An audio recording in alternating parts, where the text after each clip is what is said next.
It's one thing to say, hey, I don't believe in the Gospels, I just believe in the Quran, and the Quran says that Jesus didn't die, so I believe that Jesus didn't die.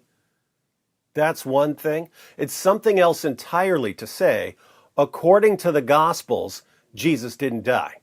If you say, according to the Gospels, Jesus didn't die, then there are only two possibilities. You're either completely ignorant, you've never read them, so you don't know what they say, or you're deceptive. You have read them, but you're a compulsive liar. Zakir Naik tells his followers that according to the Gospels, Jesus didn't die. His favorite argument is the Sign of Jonah from the Gospel of Matthew. Further, it's mentioned in the Gospel of Matthew, chapter number 12, verse number 38. The Jews come up to Jesus, peace be upon him, and say, Master, Rabbi, meaning, O Lord, why don't you give us a sign? Sign meaning a miracle. What is the reply he gives? In the next verse, Gospel of Matthew, chapter number 12, verse number 39 and 40, he says, You evil and adulterous generation, seek it thee after a sign? You seek for a miracle? No sign shall be given to you but the sign of Jonah. For as Jonah was 3 days and 3 nights in the belly of the whale, so shall the Son of Man be 3 days and 3 nights in the heart of the earth. The whale takes Jonah 3 days and 3 nights in the ocean, dead or alive? Alive. Fish vomits him out on the seashore. Was he dead or alive? Alive. Alive, alive, alive, alive. When a person is thrown overboard in a raging sea, he ought to die. If he dies, no miracle. If he is alive, it's a miracle. Jesus said, peace be upon him, as Jonah was 3 days and 3 nights, so shall the Son of Man be 3 days and 3 nights. As Jonah was 3 days and 3 nights in the belly of the whale, so shall the Son of Man be 3 days and 3 nights in the heart of the earth. Jonah was alive. For the prophecy to be fulfilled, he should be alive. As I proved in the earlier part of my talk, he was alive. Otherwise, Jesus, peace be upon him, will be a liar. Nauz billah, which we cannot agree. We respect him, we revere him. So for him to fulfill the prophecy, he should be alive. And Jesus, peace be upon him, was alive, as I proved in the earlier part of my talk. So Zakir Naik tells his followers that according to the Gospel of Matthew, Jesus never died. How do we know that Jesus didn't die in the Gospel of Matthew? Because of the sign of Jonah.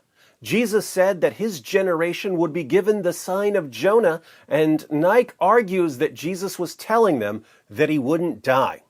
Naik's followers believe everything he tells them without question, so they agree that Jesus was saying he wasn't going to die, even though they've never read the Gospel of Matthew. But no one who's actually read the Gospel of Matthew would ever, in a million years, conclude that Jesus was somehow saying that he wasn't going to die.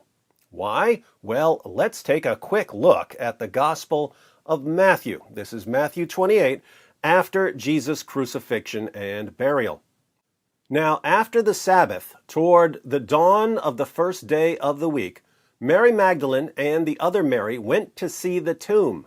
And behold, there was a great earthquake, for an angel of the Lord descended from heaven and came and rolled back the stone and sat on it.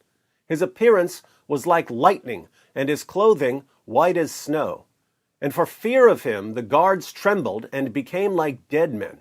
But the angel said to the women, Do not be afraid, for I know that you seek Jesus, who was crucified. He is not here, for he has risen, as he said. Come, see the place where he lay. Then go quickly and tell his disciples that he has risen from the dead, and behold, he is going before you to Galilee. There you will see him. See, I have told you. The angel says, He is not here, for he has risen, as he said. Go quickly and tell his disciples that he has risen from the dead. As always, hard to rise from the dead if you haven't been dead. So, an angel just called Zakir Naik a total liar. But notice what the angel says to the women. He is not here, for he has risen, as he said. According to the angel, who says that Jesus rose from the dead, Jesus also said that he would rise from the dead. The angel doesn't say, "Oh yes, Jesus told you he wouldn't die because the sign of Jonah." He says Jesus told them that he would rise from the dead. Muslims, who are you going to believe? Zakir Naik or an angel? So, where did Jesus say that he would rise from the dead? In a bunch of places in the Gospels, but let's look at what Jesus said in Matthew 16. Why am I going to Matthew 16? Because that's one of two places in the Gospel of Matthew where Jesus mentions the sign of Jonah. Jesus says in Matthew 16, verse 4, "An evil and adulterous generation seeks for a sign, but no sign will be given to it except the sign of Jonah." What does Jesus mean by the sign of Jonah? Well, I can tell you what he can't possibly mean by the sign of Jonah. He can't possibly mean something that would totally contradict the rest of what he says in Matthew 16. Matthew 16, same chapter, verses 21 to 23. From that time, Jesus began to show his disciples that he must go to Jerusalem and suffer many things from the elders and chief priests and scribes, and be killed, and on the third day be raised. And Peter took him aside and began to rebuke him, saying, "Far be it from you, Lord, this shall never happen to you." But he turned and said to Peter, "Get behind me, Satan. You are a hindrance to me. For you are not setting your mind on the things of God, but on the things of man."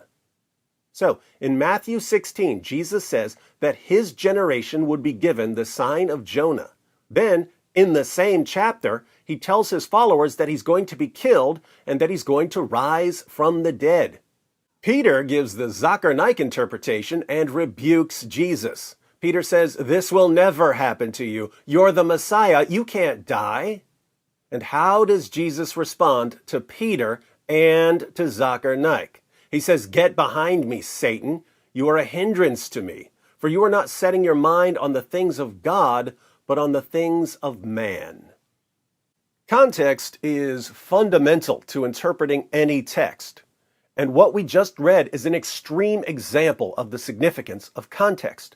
As a rule, if you read a verse and you give that verse an interpretation, and yet, in the same chapter, the person whose words you're interpreting calls your interpretation satanic, you probably need a new interpretation.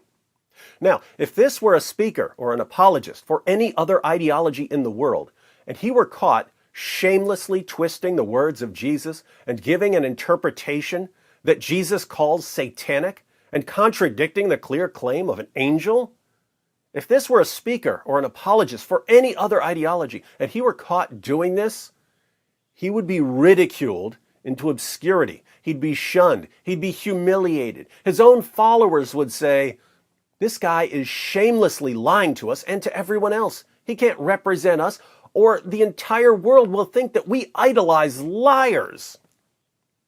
That's what would happen to a champion of any other ideology if he did this.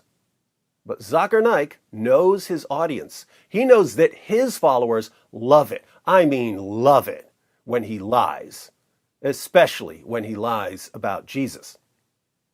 Fortunately, as much damage as Zakir Naik has done to the minds of his followers, he's doing even more damage to his own religion because he's given us an endless supply of ammunition to expose him.